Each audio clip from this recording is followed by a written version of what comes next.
के एक कोने में रघुवीर लोहार का एक छोटा सा घर था। उस दिन सुबह सवेरे रघुवीर लोहार अपने औजार लेकर काम पर निकल रहा था। कब तक ऐसा चलेगा रघु? हर रोज सुबह कुछ आस लेकर जाते हो और शाम को निराश होकर लौटते हो। क्या तुम्हें नहीं दिखता कि पूरे गांव में सबसे बुरी हालत हमारी है? क्या करूं राधा, तू ही बता। मेरी किस्मत ही फूटी हुई है तो मैं क्या कर सकता हूं। जब भी हालात सुधरने लगते हैं कुछ न कुछ ऐसा हो जाता है कि फिर से सब कुछ बिगड़ जाता है। अब देख, पहली बार जैसे तैसे कुछ जमा किया, तू बीमार पड़ गई, सब खर्च हो गया। फिर रतन के पैर में वो गहरी चोट, पूरा इलाज करवाने में फिर से सब कुछ खत्म हो गया। तभी 10 साल का रतन दौड़ता हुआ आया और उसकी मासूम आंखों में भूख थी, पर मन में कुछ कहने की हिम्मत भी। पिताजी, मेरे मन में कई दिनों से अच्छा खाना खाने की इच्छा हो रही है। हमारे घर में दूसरों की तरह पकवान क्यों नहीं बनते? रघुवीर की आंखें नम हो गईं। तू चिंता मत कर बेटा, हमारे दिन भी जरूर बदलेंगे। एक वक्त आएगा जब हम लोग दूसरों से भी अच्छे पकवान बनाएंगे, फिर तेरा जो दिल करेगा वही खाएंगे। लेकिन पिताजी, एक बात बोलूं? जब पड़ोस की ताई अम्मा के घर से पकवानों की खुशबू आती है ना, तो मैं तो खींचा चला जाता हूँ। एक दिन चला भी गया था, लेकिन उन्होंने मुझे देखते ही खाना छुपा लिया और कहा, यहाँ मत आ, भाग जा यहाँ से। तो मैं वापस आ गया। राधा की आंखों से आंसू बहने लगे। उसका दिल जैसे किसी ने मसल कर रख दिया हो। रघुवीर कुछ नहीं बोला, चुपचाप अपने औजार उठाए और लोहार की दुकान की ओर चल पड़ा। रघुवीर की लोहार की दुकान गांव के चौराहे पर थी। उस दिन जैसे ही उसने भट्टी सुलगाई और हथौड़ा उठाया, उसे लगा कि उसके बाजुओं में अब पहले जैसी ताकत नहीं रही। उसके हाथों की चोटें भी जैसे थक चुकी थीं। हे भगवान, और कितनी परीक्षाएं लोगे। आज एक भी ग्राहक नहीं आया और ऊपर से घर की हालत, रत्न की मासूम बातें सब कुछ तोड़ कर रख देती है। तभी गांव का मुखिया दुकान पर आ पहुंचा। उसके चेहरे पर एक औपचारिक मुस्कान थी। हाँ रघुवीर, क्या हुआ? आज तुम्हारे हाथों में पहले जैसा जोर नहीं दिख रहा। क्या बात है? मन कुछ बोझिल लग रहा है, क्यों? हाँ मुखिया जी, अब आप तो सब जानते हैं, फिर भी पूछते हैं। मेरा परिवार बहुत बड़ी आर्थिक तंगी में है। मेहनत तो बहुत करता हूं, लेकिन हाथों में किस्मत नहीं है। मुखिया चुप रहा, लेकिन तभी बगल से बाली आ गया। गांव का वो आदमी जिसे दूसरों के दुख में भी मजा आता था। मुखिया जी, मैं तो कहता हूं कि इस रघुवीर को गांव से निकाल देना चाहिए। उसकी मनहूस छाया धीरे धीरे पूरे गांव में फैल रही है। कहते हैं कुछ लोग ऐसे होते हैं जिन पर काल की छाया होती है और जो पूरे गांव को बर्बाद कर सकते हैं। मुखिया पहले चौंका, फिर हंसने लगा। बाली भी हंसने लगा। अरे बाली, तू भी ना चल, छोड़ इसे, चल यहाँ से। दोनों रघुवीर की हालत पर हंसे और चले गए। रघुवीर वहीं बैठा रहा, आंखें आसमान की ओर उठाए। हे भगवान, क्या मैंने अपनी तकदीर खुद लिखी थी? क्या मैंने किसी का बुरा किया है? कभी चोरी, कभी बेईमानी, मैंने कुछ बुरा नहीं किया। फिर मेरे ऊपर यह दुख क्यों आया है? क्यों? मेरे सपनों के दिए बुझ गए, मेरी उम्मीदों के चिराग बुझ गए। धुंध में खो गया हूं, कहीं से रास्ता नजर नहीं आता। यह तन्हाई कब खत्म होगी? उसकी हथेली से हथौड़ा नीचे गिर गया। उसका हौसला उस दिन भट्टी से पहले ही बुझ गया था। मैं आज भी खाली हाथ जाऊंगा। राधा उम्मीद लगाए बैठी होगी। मेरा तो घर जाने का भी मन नहीं कर रहा। मैं क्या करूं? मेरा बेटा भूखा होगा। शाम को रघुवीर थका हारा अपने घर पहुंचा। उसका चेहरा उदास था। जैसे ही उसने घर में कदम रखा, राधा ने उसे देख लिया। अरे क्या हुआ रघु, आज तुम्हारा चेहरा इतना उदास क्यों है? अरे कुछ तो कहो। रघुवीर की आंखें भर आईं। उसने धीरे से राधा की ओर देखा। अब तो सारे गांव वाले भी मेरी बुरी किस्मत का मजाक उड़ाने लगे हैं राधा। और क्या कहूं, आज तो दुकान पर एक भी ग्राहक नहीं आया।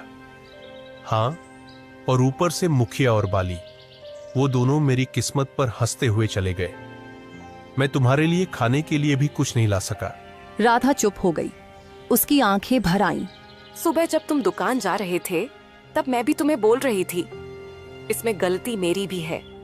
मैं भी कभी तुम्हारे दुख को पूरी तरह समझ नहीं पाई। फिक्र मत करो, भगवान सब ठीक करेगा। रघुवीर कुछ नहीं बोला। वह चुपचाप चारपाई पर लेट गया। उसके हाथ कांप रहे थे, लेकिन आवाज नहीं निकली। अगले दिन सुबह होते ही राधा ने रघु से कहा, रघु, खाने के लिए कोई चीज उधार ही ले आओ। हमारे गांव की दुकान हो सकता है तुम्हें कुछ सामान उधार दे दे। नहीं राधा, मैं कल भी गया था उसके पास। वह पहले अपना पिछला उधार मांग रहा है। अब मुझे उसकी दुकान पर जाते हुए शर्म आती है। मुझे नहीं लगता कि हमारे हालात कभी भी ठीक हो सकेंगे। ऐसा ही चलता रहा तो हमें यह गांव छोड़कर जाना पड़ेगा। गांव में 2-3 लोगों से पहले ही मैं उधार ले चुका हूं। अब मेरे अंदर इतनी हिम्मत नहीं कि किसी और से उधार मांग लूं। सबको पता है कि मैं उधार लेकर वापस नहीं करता। वापस करूं भी तो कहां से? हमारे पास इतने पैसे होते ही नहीं, जो आते हैं वो लग जाते हैं। हाँ रघु, यह तो है। भगवान पता नहीं किस बात की सजा दे रहा है हमें, लेकिन हमें उम्मीद रखनी चाहिए। हमारे भी दिन एक दिन जरूर बदल जाएंगे। यह बात तो मुझे तुमसे सुनते 10 साल हो गए हैं। आज तक ऐसा दिन नहीं आया। वह चुपचाप घर से निकल पड़ा और सीधा जंगल की ओर चल दिया। उसका दिल बहुत भारी था, आंखों में उदासी थी और कदम जैसे बेजान थे। दिमाग में बार बार एक ही ख्याल आ रहा था, क्या जिंदगी का यही अंत है? क्या मैं अपनी तकलीफों से हमेशा के लिए मुक्त हो जाऊं? रघुवीर आत्महत्या के विचारों में डूबा हुआ गांव की सीमा तक पहुंच चुका था। तभी सामने से मुखिया आता हुआ दिखाई दिया। अरे रघुवीर, आज दुकान नहीं खोली क्या? तुम तो सीधे जंगल की ओर निकल पड़े हो। क्या बात है? अब लोहार से लकड़हारा बनने का इरादा है क्या? रघु चुप रहा। वह पहले से ही उदास था। उसके पास मुखिया को जवाब देने के लिए कोई भी शब्द नहीं थे। चलो अच्छा है, लकड़हारे भी बुरे नहीं होते। कम से कम जंगल में कोई तुम्हारी किस्मत का मजाक तो नहीं उड़ाएगा ना। मुखिया हंसता रहा और चला गया। रघुवीर बिना कुछ बोले जंगल की गहराई की ओर बढ़ गया। रघुवीर अब थक चुका था। उसके पैर जवाब दे चुके थे। वह एक घने वृक्ष की छाया में बैठ गया और आसमान की ओर देखने लगा। मैं मर्द हूं ना, इसीलिए किसी के सामने रो नहीं सकता। अगर राधा और रतन मुझे रोते हुए देख लेते तो उनका मनोबल टूट जाता। इसीलिए मुझे जंगल आना पड़ा। भगवान, तू मेरी कितनी परीक्षा लेगा? रघु उदास होकर आसमान की तरफ देखते हुए बातें कर रहा था कि अचानक उसके कानों में किसी के चीखने की आवाज आई। कोई है तो मेरी मदद करो। वह उठा और इधर उधर देखने लगा। अचानक उसकी नजर एक साधु पर पड़ी जो जमीन पर गिरे हुए थे। रघुवीर तुरंत उनके पास गया। साधु महाराज, आपको क्या हुआ? आप ऐसे क्यों पड़े हैं?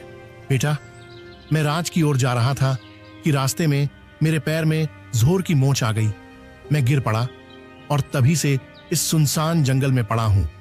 ये जंगल इतना वीरान है कि यहाँ कोई आता ही नहीं। कई दिन हो गए, कोई इंसान नहीं दिखा। मुझे बहुत प्यास लगी है। मेरा गला सूख रहा है। अगर जल्दी पानी नहीं मिला तो शायद मैं बच न सकूं। रघुवीर घबरा गया और तुरंत इधर उधर देखने लगा, शायद कहीं से पानी या कोई मदद मिल जाए। परंतु यहां तो दूर दूर तक कोई तालाब दिखाई नहीं दे रहा है महाराज। बताइए साधु महाराज, अगर आपको पता हो कि पानी कहां मिल सकता है तो मैं अभी ले आता हूं। यहाँ से लगभग 2 मील दूर एक तालाब है। तुम मेरे लिए वहां से पानी ले आओ बेटा। इतना कहकर साधु ने अपना कमंडल रघुवीर के हवाले कर दिया। थका हुआ रघुवीर बिना देर किए उस दिशा में चल पड़ा जहां उसे अपनी आखिरी उम्मीद नजर आ रही थी। जंगल की खामोशी के बीच वह अपनी थकी हुई टांगों के बावजूद तालाब तक पहुंच गया। जब उसने कमंडल पानी में डाला, अचानक तालाब से धुआं उठने लगा। धुआं धीरे धीरे एक भयानक औरत की शक्ल लेने लगा। यह दृश्य देखकर रघुवीर के दिल में डर और हैरानी की लहर दौड़ गई। तेरी हिम्मत कैसे हुई उस तालाब का पानी लेने की? क्या तुझे नहीं पता कि उस तालाब से कोई जल नहीं ले सकता? देखो, मुझे सच में नहीं पता था कि ये तालाब तुम्हारा है। मुझे माफ करो, मैंने ऐसा कोई अपमान नहीं किया। मैं एक डायन हूँ। अगर तुझे ये जल चाहिए तो मेरी एक पहेली का उत्तर देना होगा। अगर उत्तर गलत दिया तो इसी तालाब में डुबोकर मैं तुझे मार दूंगी। लेकिन हाँ, एक और रास्ता है जिससे तू बच सकता है। तू बिना जल लिए यहाँ से चला जा, न पहेली न मौत। रघुवीर गहरी सोच में डूब गया। एक ओर साधु की प्यास और दूसरी ओर मृत्यु का भय। मैं यहां से जल लिए बिना बिल्कुल नहीं जाऊंगा। मैंने किसी से जल लाने का वचन दिया है और मैं अपना वचन नहीं तोड़ूंगा। तो मेरी ये पहेली सुन। एक घर ऐसा जो हर दिशा में खुला हो, जिसके अंदर उजाला हो, पर ना कोई खिड़की हो, ना कोई दरवाजा, ना कोई दीवार हो और ना ही कोई जमीन, फिर भी सब कुछ उसमें समाया हो। बता, कौन है वो? रघुवीर ने कुछ क्षणों के लिए अपनी आंखें मूंद ली। उसकी सांसें तेज और बेकाबू थीं, मानो दिल के भीतर एक तूफान चल रहा हो। लेकिन उसके चेहरे पर एक अनोखा सा सुकून था, एक गहराई से भरा शांत भाव, जैसे वो अपने भीतर की रोशनी से सच्चाई को खोजने की कोशिश कर रहा हो। अंदर से बेचैनी के बावजूद उसके माथे पर एक दृढ़ संकल्प की रेखा साफ नजर आ रही थी, जो ये बता रही थी कि वह हार मानने वाला नहीं है। वो है मनुष्य का मन, जो हर दिशा में खुला होता है, जिसमें उजाला भी होता है और अंधकार भी। ना कोई दीवार, ना कोई दरवाजा, फिर भी उसमें पूरा संसार समा जाता है। डायन कुछ पल चुप रही, जैसे रघुवीर के उत्तर पर हैरान हो गई हो। फिर अचानक वह जोर से हंसने लगी, एक ऐसी हंसी जिसमें हैरानी, गुस्सा और शायद थोड़ी सी खुशी भी छुपी हुई थी। तू पहला योगी है जिसने मेरी पहेली का सही उत्तर दिया है। जा, जितना जल चाहिए ले जा। आज तुझसे मिलकर मुझे प्रसन्नता हुई। रघुवीर ने अपने कमंडल को ठंडे और साफ जल से भर लिया। उसकी आंखों में एक चमक थी, सफलता और संतोष की। फिर वह तेजी से लौट पड़ा। कदमों में जल्दी थी लेकिन दिल में शांति। वह सीधे उसी स्थान पर पहुंचा जहां साधु महाराज निर्जीव से पड़े थे, जैसे उनके जीवन की आखिरी उम्मीद सिर्फ रघुवीर की वापसी से जुड़ी हो। लीजिए महाराज, मैं जल ले आया हूं। साधु ने जल पीते ही रघुवीर को गहराई से देखा। उनकी आंखों में हैरानी और आश्चर्य साफ झलक रहा था। बेटा, क्या सच में तुमने इसी तालाब से जल लिया है? हाँ महाराज, आपने कहा था और मैंने निभाया। मुझे लगा था कि तुम जल नहीं ला पाओगे, क्योंकि मैं जानता था कि उस तालाब में एक डायन का वास है। जब भी कोई मनुष्य जंगल में आता है, मैं हमेशा उसकी ऐसी ही परीक्षा लेता हूं। अक्सर मैंने देखा है कि वह मनुष्य डायन के डर से भाग जाता है, लेकिन तुम पहले मनुष्य हो जिसने उस डायन की पहेली को हल किया और मेरे लिए जल लेकर आए हो। इतना कहकर साधु ने अपनी आंखें बंद की और कुछ मंत्र पढ़ने लगे। तभी वहां रंग बिरंगी किरणों के साथ एक सुंदर हिरण प्रकट हो गया। तूने मेरी मदद की है, इसीलिए मैं तुझे यह भेंट देना चाहता हूँ। साधु महाराज, इतना तो मुझे पता चल गया है कि आप कोई चमत्कारी साधु हैं, परंतु मैं इस हिरण का क्या करूंगा महाराज? इसे अपने घर ले जा और अपनी बेटी की तरह पाल इसे। और याद रख, यह हिरण तेरी किस्मत बदल देगा। मैं जानता हूं कि तू सबसे ज्यादा अपनी किस्मत की वजह से परेशान है, वरना तेरे अंदर कोई बुराई नहीं है। तू मेहनती लोहार है, तेरे मन में कोई लालच नहीं है और तू दूसरों की मदद करने वाला भी है। इतना कहकर साधु वहां से चले गए। रघुवीर ने उस हिरण को सावधानी से उठाया और अपने घर ले आया। हिरण की सुंदरता और चमक देखकर रघुवीर के दिल में नई उम्मीद जगी और उसने ठाना कि उसकी रक्षा करेगा और अपनी किस्मत बदलने की कोशिश करेगा। अरे, ये हिरण आपको कहाँ से मिला? रघुवीर ने सारी कहानी राधा को सुनाई। हमारे घर तो वैसे ही खाने के लाले पड़े हैं। साधु महाराज को अगर देना ही होता तो धन देते। इस हिरण को क्यों पकड़वाया? हाँ, अब साधु महाराज ने कुछ सोच समझकर ही दिया होगा। उन्हें भी तो हमारी इस हालत के बारे में अच्छी तरह पता था। तभी वहां रतन आ गया। पिताजी, यह हिरण वाकई बहुत अच्छा है। मेरे साथ तो अब गांव का कोई भी बच्चा नहीं खेलता, क्योंकि हम गरीब हैं ना। लेकिन अब मैं इस हिरण के साथ खेलूंगा। इतना कहकर रतन हिरण को लेकर घर से बाहर चला गया और खेलने लगा। हिरण इतना सुंदर था कि जिस किसी की भी नजर उस पर पड़ती, उसका मन मोह जाता। अगले दिन जब रघुवीर अपने दुकान पर जाने की तैयारी कर रहा था, तभी गांव का जमींदार उसके घर आ पहुंचा। आप तो जमींदार हैं, मेरे घर पर क्या करने आए हैं? इससे पहले तो आप कभी नहीं आए। भला मुझ जैसे गरीब के घर में आपका क्या काम है? हाँ, बात तो तू सही कह रहा है रघुवीर, लेकिन बात यह है कि आज मैंने तेरे बेटे यानी रतन को एक हिरण के साथ खेलते देखा है। वह हिरण वाह वाह वाह बहुत ही सुंदर था, और तू जानता है कि मुझे जानवरों को पिंजरे में रखने का कितना शौक है, तो मैं वह हिरण खरीदना चाहता हूँ। राधा यहाँ सुनकर चौकस हो गई। वह कुछ कहने ही वाली थी कि माफ कीजिए, मैं वह हिरण आपको नहीं बेच सकता। अरे भाई, मैं तुम्हें इसकी अच्छी कीमत दूंगा।